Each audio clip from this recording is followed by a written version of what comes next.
Okay, folks, welcome back to the third quarter of your Nantucket Whalers versus Cape Cod Tech. What do we got for a score? Nantucket holding a 10-1 lead. You know, the Whalers have outplayed Cape Cod Tech. Cape Tech is in a zone defense. When Nantucket has been patient, they've been able to pretty much score or at least get a good shot at will. They've won the battle of the ground balls. They've won most of the face-offs. Looks like Isaac Corbett's in there to take the face-off to start the second half. Now, is he the main guy taking the face-offs No, all the Austin time? Starr is usually in there, but they're giving Isaac a chance here. Cape Tech with the ball back into their own zone. Let's see if they can clear it. Now, if I'm Nantucket, I might think about dropping back and playing some deep zone. See, Ty Harnisberger needs to drop back here. There's no reason to cover that guy down low. And nice play, JT. Let it go. Now, Thursday, the boys are playing Sturgis, and then they got the makeup game going on the road Friday against Cape Tech. So they get a busy week, but all winnable games. Yeah, Sturgis and Cape Tech both have pretty gaudy records, but we talked about their competition not being quite up to snuff with what Nantucket is. I thought that was a kind of a strange timeout for their coach to take. He obviously isn't seeing what they wanted him to do in the half. Yeah, right? yeah. Well, I think they were trying to save a possession because they were going to get a failure to advance call. What's that really good private school just off the Cape there? Expensive to go to. Some of our kids have gone there. Oh, Tabor? Yeah. Tabor, yeah. Who would they play? I mean, aren't they a really good team or no? They're a lacrosse team. Chris Perry went to Tabor. Tabor's had some real. When I was in college, there were a lot of University of North Carolina kids coming out of Tabor, and they've had some really good teams. Generally speaking, those private schools play a higher brand of lacrosse than do the public schools. Wouldn't it be great if we could play them? I mean, they're not that far away. How come we don't play them, Dick? Well,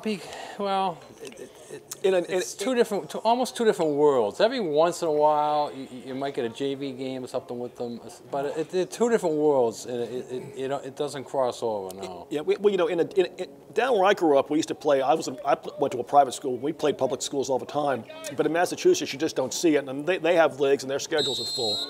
Oh, I got you. Okay. You know, here it is, Cape Tech ball. Once again, number 18. I think the fans would like to see it. Well, I think they would too, especially in a good year for both teams. It's good for a public school to play a private team. I don't think you'd want to see a young Nantucket team play Tabor, but in a big year, yeah.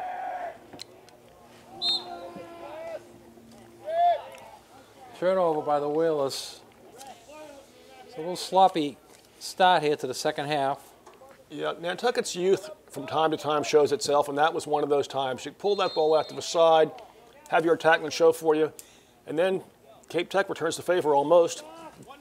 Darian Duart almost with the interception. Now Cape Tech, another turnover. Maybe somebody's going to catch and throw this half, I'm not sure. Well, almost a penalty there.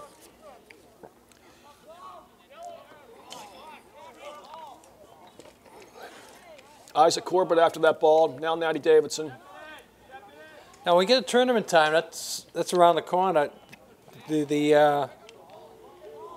you pick up home games in the first couple of rounds in lacrosse, or they just go right to the neutral fields? No, there'll be home games, but I'm not sure how many we'll get. Unlike other sports, lacrosse is a weighted seeding system.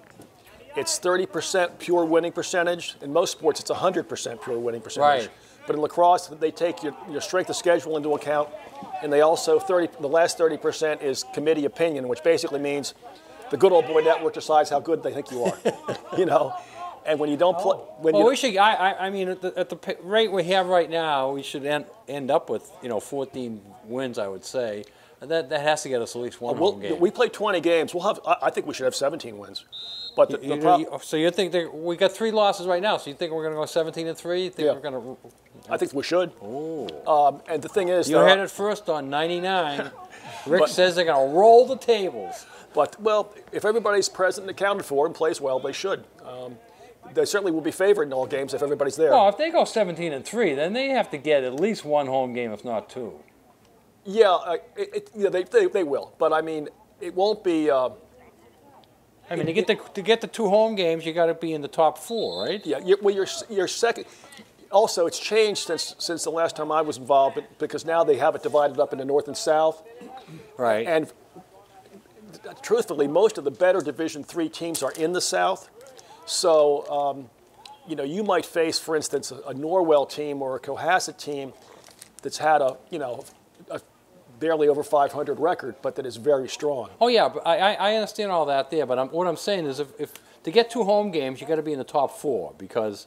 Yeah. I mean, the only way you get a home game is to be in the top 8, and if you're 7 or 8, you get at least 1. Sometimes you luck out with a home game if you're 15 or 16, if you get a prelim game, but that's 1 and done on the home, and if you're 7 or 8, you're 1 and done on the home. So you got to get 1 through 4 to get 2 home games. 17 and 3, I'm just saying I don't know who else is in there.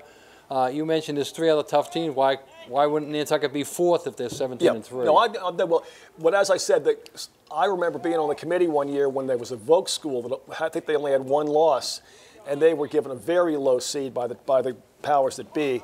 Yeah, I think I remember that. It was sort of like their first or second year. Almost.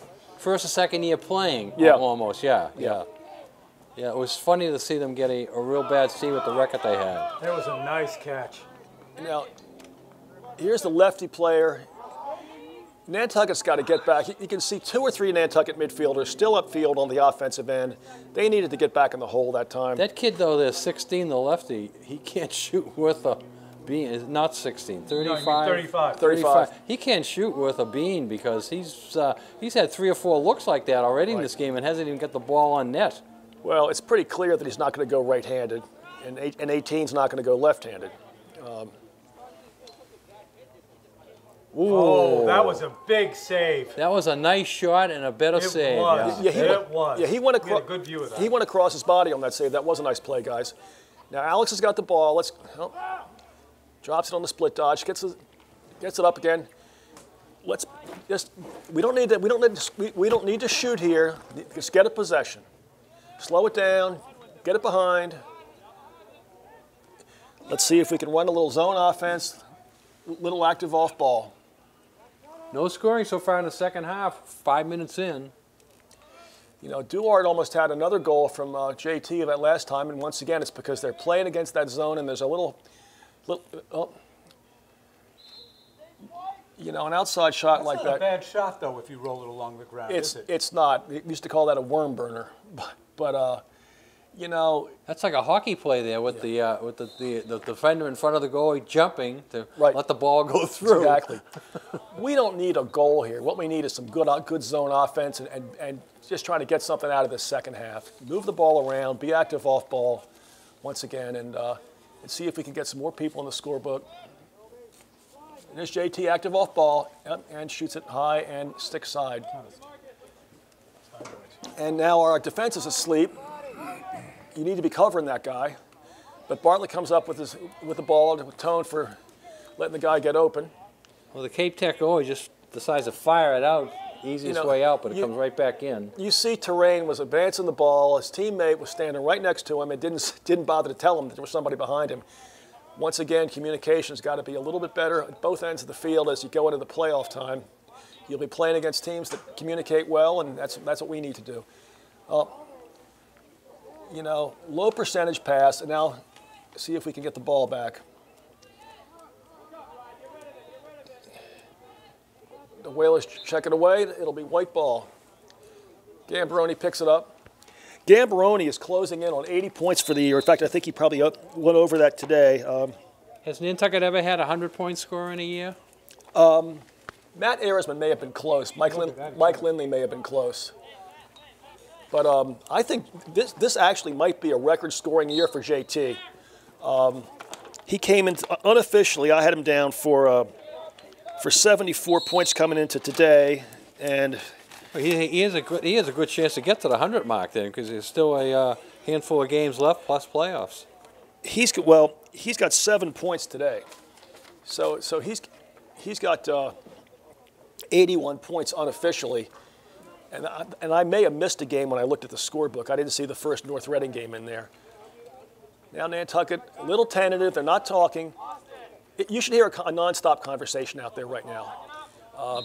that time, as we talked about before, 31 got between the Nantucket defender and the ball and was able to get open. It's similar to basketball. When you can't let your guy get the ball in the post, and it's exactly the same idea.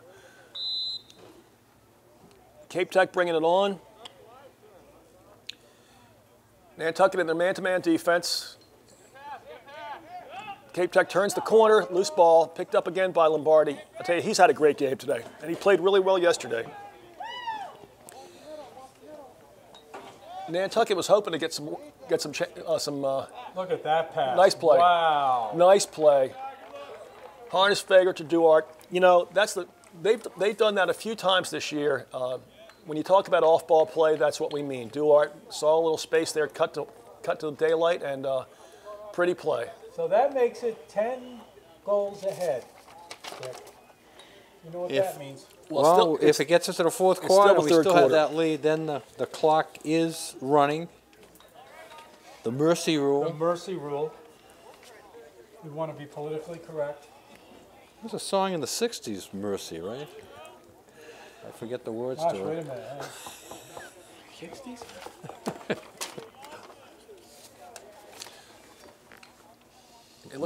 Levy across the Mercy, was that something? Yeah, by Ferry across the Mercy. Ferry across the Mercy. Gary and the Pacemakers. Okay, there we go. Rick's right on. He sure is, man. Well, you know, you and Rick, I guess. We thought he was sleeping through the 60s. The first concert I ever saw was the Beatles. The Beatles? Yep. You saw the Beatles? The Beatles? When I was 8 years old, but my parents took me. Oh, that's amazing. You couldn't hear anything, let me tell you. Where was it held? Screaming. The Baltimore Civic Center, home of the Baltimore Bullets. God, that really bugged. Even as a kid, I remember that bugging me. All those girls screaming at him. It's like, why even go to a concert if you're just going to scream? Yeah. Right? Listen. Well, they just liked the looks. They liked the hair, and that's what they were screaming about. They didn't care about the music. Now Nantucket just has a possession there. You know, everybody likes to have fun, but it's so important that they run some offense, not because they want to score more goals, but because they need the practice. Active off ball, communicate. Same thing on defense. Yeah, this game is won already. So now, as you say, they want to practice certain plays, especially types of things there. Another one. Well, Small finally got his. Alex was looking all day to get one. He finally got some. That was a nice sweep by Alex, and that time there was a little space in the zone for him to move to. So we'll give him credit for that. And Alex has played a good game. He's hustled a lot. That goal was brought to us by Congdon & Coleman Insurance, specializing in personal commercial lines of insurance, auto, home, marine business. Congdon & Coleman down at 57 Main Street, established in 1931.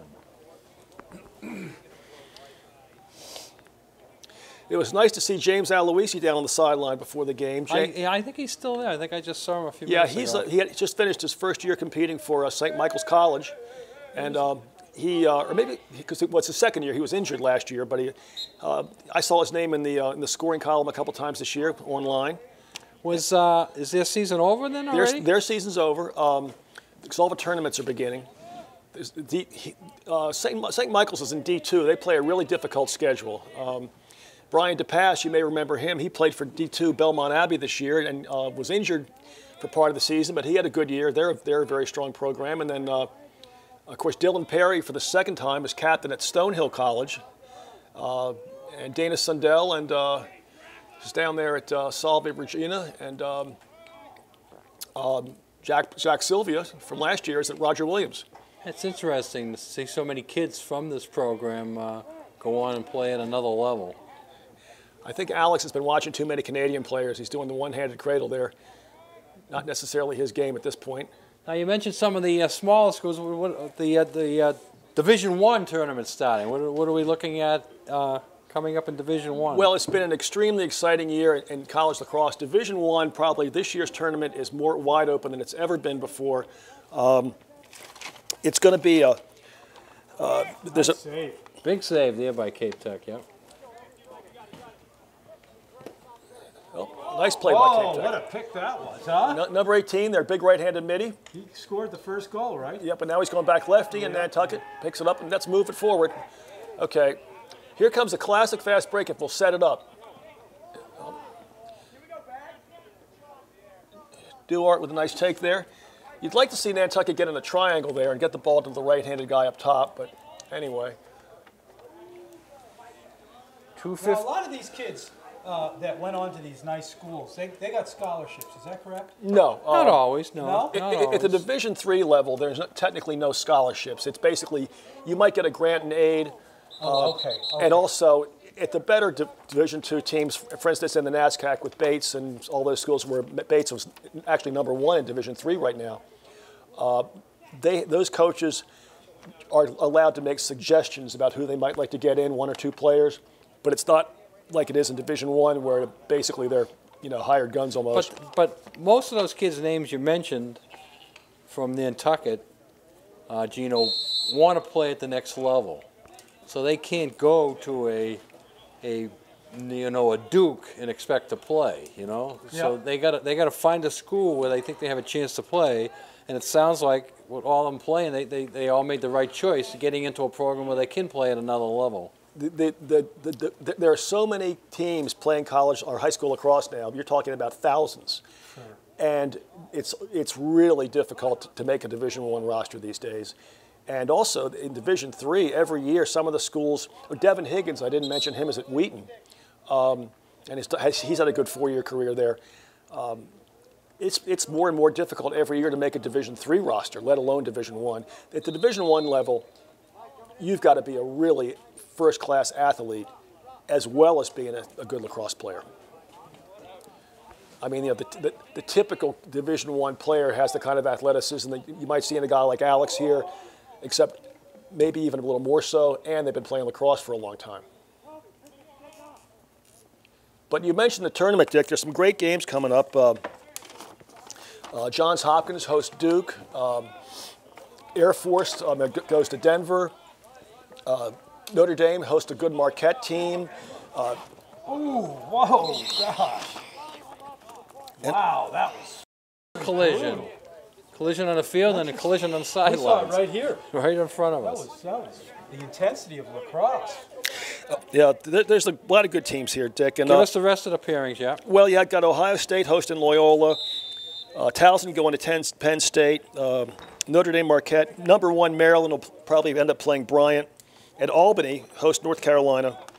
I mean, these are all really good games, and they're all on television on ESPNU. So if you have a chance this weekend, especially if it's raining, some of the games are at night, Friday and Saturday night. Tune in and check it out. It's great to watch. Oh, Terrain Burton with an outside shot. He took that with 26 seconds left. That's why he took it. So that's well advised. Now, who you have picking to get to the Final Four? What are you looking at for the I think it's just really difficult to say. I mean, Maryland is probably the clear favorite just based on the way they're playing. I really like Albany. They've got Connor Field, a great attackman. Maryland's got some great attackmen as well. Notre Dame has a lot of injuries right now. North Carolina's defending champ, and they've come on at the end of the season. It's pretty, and in the Ivy League, Yale's got a really good team. So it's going to be. Ohio State's got a good team. Johns Hopkins. I mean, it could go anyway. Is the finals at Foxborough again this year? The Final Four's at Foxborough, and generally speaking, in the final really favors the deeper team because you have to play 2 games in 3 days. So, and that's what happened last year. Carolina had a real deep bench, and they were able to get a narrow victory over Maryland. Good clearing attempt there by Nantucket with little time left. So we head into the 4th quarter. 13-1 Nantucket. New whistle for the 4th quarter. That's important. Rick needs a new whistle. I think it's Starr again taking the face off. No, it's Isaac Corbett taking the face off. Checked away. Now Natty Davidson on the loose ball. And nice check, Natty. Picks it up. Now get open. Work to get open, guys. Good job by Natty. They're 18. So they're letting the young kids play. Is that what we're seeing right now? Oh, Natty's a senior. They've got a few of them in there. They're mixing and matching, yeah. They had there you go. They had a Alex Small one-on-one, his second goal of the day. They had a JV game yesterday and a varsity game in which a lot of people played. and they had a couple of guys shaken up yesterday. You know, we were talking before about former players that are playing in college now. We also have a couple of former players who are coaching. Matthew Merritt, you remember Matthew? Yeah. He's a graduate assistant coach at the University of Washington, D.C., where he played for 2 years and was two-time captain. Wow. And then, of course, Ethan Farrell is still got his hand in the indoor game. I think for a while, and maybe still is a part owner of a semi-pro indoor team. Ethan goes back. He's been graduated going on a good 10 years, right? 2006. Yeah. He was 11th year. He's one of the best players ever to play here, no doubt about it. Went on to be an All-American at Lynchburg College, two-time captain.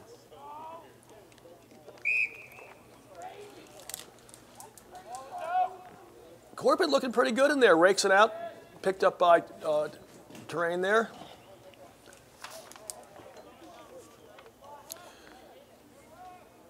Burton and Small really give you that burst, and Lombardi's been hustling all over the place today. I'm really. Oh my goodness. Was that Duart with a little inside cut? You know, this is. The clock.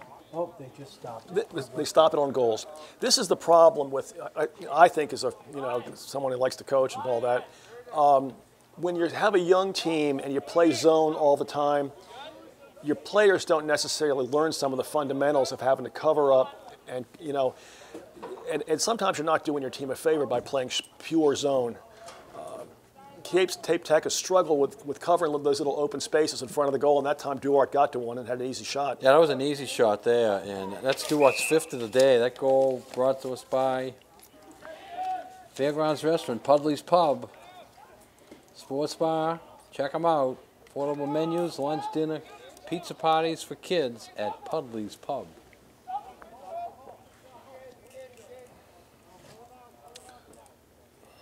Cape Tech has lost interest in this game, I have a feeling. It does look like it. And more so than me. And, they also, when you rely on one or two players, and they have some kids, watching them warm up that can catch and throw and move the ball along, and I think maybe they've relied on 35 and 18 so much that the other guys kind of, as you say, got kind of out of sorts. Number 20 with a nice split dodge, shoots it right-handed, but over the cage. Speaking of JT Gambaroni, I was thinking about this. He's one of maybe our best pure left-handed attackmen that we've ever had here. And oddly enough, Matt Arisman, who's probably the best attackman we've had here, was a guy who played quarterback in football and threw the football left-handed and played lacrosse primarily right-handed. Right. Whereas JT, as a former quarterback, he throws the football right-handed and plays lacrosse primarily left-handed. So it just goes, that ambidextrous aspect of it makes you a much better player. And if it comes to you a little naturally, all the better. And it's also no coincidence that Steve Arisman was an outstanding lacrosse player who got Matty interested early, and Joe Gambaroni was also a real good lacrosse player who got his son interested early on. Now, both those dads, did they play in college? Yeah, Steve was a big star player, high school player in the Philly area, and then I believe was an All-American at Ithaca College. And Joe, I believe he might have played at Union College, and he's from Pittsford, New York, I believe, and was a real good, I'm told, high school athlete in general, and played at the college level. Well, 35, the big guy got his goal there, I believe. Snuck it by. Came in with the left and powered it in. So Cape Tech gets on the board, but it's still 15-2. Yon Nantucket Whalers, and yesterday they won 16-4. So that's 31 goals in 2 days. That's a lot of scoring. Yeah, coming into today, Nantucket had outscored its opponents unofficially 170-95, averaging about 14 goals a game and giving up about 8. So, more of the same today. They're gonna improve on their average today, right? Yeah. And right here, it's 6. We've seen this movie before this year with a big lead against some of these teams. It's nice to come down and finish the game strong and play good, sound lacrosse, and not just try to go to the goal every time. And they've also got some of the younger guys in Yeah, some now. of the young guys are in there, right? And they're going to be hungry. They're going to fight for possessions and fight for shots on goal. Yeah, these are a few of the guys that were in the JV game yesterday. Who's 27? I don't have on my roster. You know, I don't either. Yeah, he must be a JV brought up for this game. Yeah. Spencer West isn't out there today. Oh, 10. Who's 10 got the goal? Do you have him in your roster? I might have him in my roster from the previous games.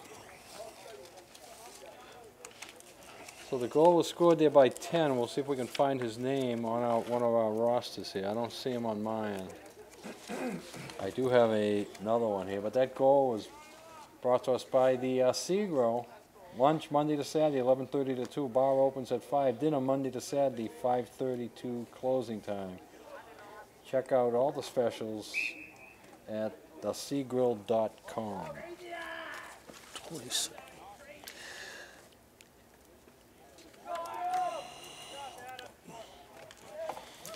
Well, I don't have some of these younger players. Some of the JVs brought up for today didn't make.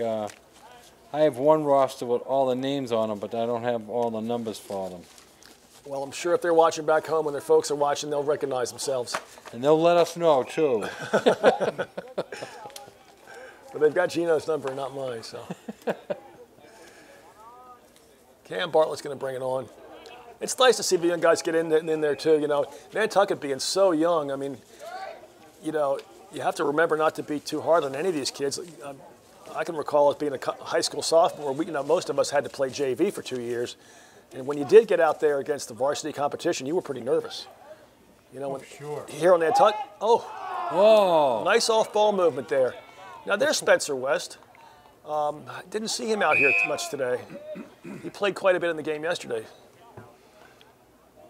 Well, 27 is certainly a crowd pleaser there because he almost got a goal and the bench would have erupted the way they sounded on the missed shot.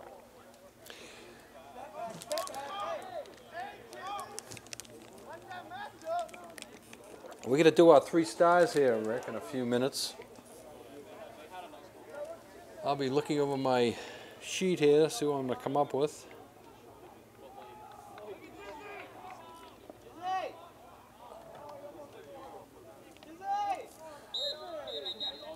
You know, the Whalers are trying to feed number 27. He's had a couple of nice cuts and almost scored. But I think he stepped in the crease that time. You guys might as well get those 3 stars in. The clock is moving, huh? Yes, it is. It is not stopping. Well, go ahead, Dick. All right, my 3 stars. I'm going to go with my number 3 star to JT Gambronio. He has, I believe, 7 points. I know he has 4 goals to add to. Oh, there it is. 27 got it, and the bench does erupt. So we don't know who 27 is. You love him, though. Yeah. You root for him. I know. Even though, look, he's even the other guys are congratulating. His name slips my mind. Nice. But I know Marsh Chambers was telling me about what a great kid he is. All right, so my number 2 star is going to go to Ben Lombardi. Good hustle all day, both sides of the ball. And my number 1 star is going to go to Darian Duart. 5 goals today, the leading scorer as of right now. Well, you know, Dick, I think great minds think alike, but definitely Duart has probably the best I've seen him play, and Ben Lombardi for the 2nd day in a row, I've been very impressed with him. And I'm also going to give a star to Joel McVicker. You know, I think he had a lot of good plays today, played good defense, and I think that all 3 of our young defenders need to get some credit for what they've been able to do in the last couple of weeks. They're communicating better and playing better, a more aggressive man-to-man style, which I think is going to hold them in good stead going into the playoffs. It's always good to mention the defensive guys in there. That's a good pick. So Nantucket, 17-2, 144 to go. They're going to go to, I believe, 11-3. And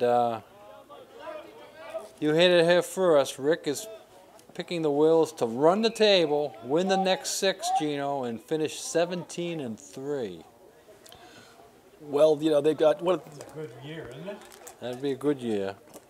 You know, most importantly, I mean, going into the season, you kind of hope that, you know, as we said before, that some of these teams, the Vineyard, DY, and Nauset in particular, and Pope John Paul as well, were going to improve a little more than they apparently have.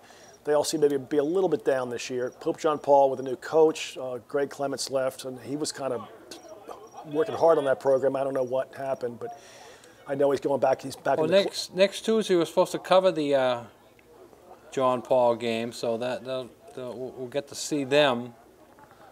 Usually, John Paul and Nantucket match up good in any sport, but you know, some years teams are down, and right now Nantucket is up on the boys lacrosse side. I don't see how we'll have a weak year for years in lacrosse. I mean, the pool of kids that are playing, there's so many of them. Yeah, you know, there have been, you know, you can't count your chickens. So, you know, we have guys that move along to prep schools, and you get this and that, and you just have to see what happens. I think that certainly this team, if everybody's present and accounted for, is pretty well stocked for the next couple of years, and there are some good players coming up. We have what?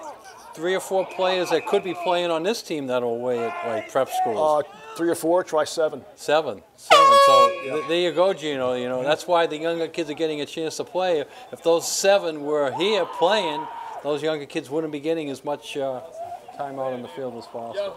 So Nantucket goes to 11-3 with a big 17-2 victory over an unarmed Cape Tech team. And we thank Rick Blair for calling today's game. Any final comments, Rick? Just that for the second day in a row, pretty impressed with the Whalers. I think yesterday they communicated better on defense. They look like they've improved there, and today more of the same. So now moving forward, they got, I believe, the good Sturgis team, the 6-3 Sturgis team twice, and we'll see. Okay, so thank Rick for calling today's game. Final comments. Gino on camera. Remember, put a smile on your face each and every day, even if you laugh at yourself. Go Red Sox. Go Celtics.